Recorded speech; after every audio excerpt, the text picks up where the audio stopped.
في الوقت الذي وجهت فيه موسكو صفعة قوية لجبهة البوليساريو وحليفتها الجزائر، واستثنت الانفصاليين من حضور أشغال القمة الروسية الإفريقية، حل يوم أمس شنقريحة رئيس أركان الجيش الجزائري بموسكو بهدف تعزيز التعاون بين الجيش الجزائري والقوات المسلحة الروسية.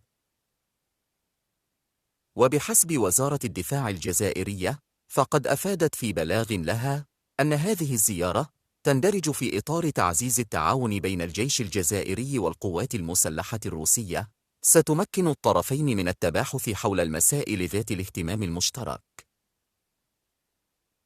وجاء هذا التحرك من الكبرانات بعد أقل من 3 أيام على انتهاء أشغال القمة، ومن المتوقع أن يقحم المسؤول الجزائري النزاع المفتعل في الصحراء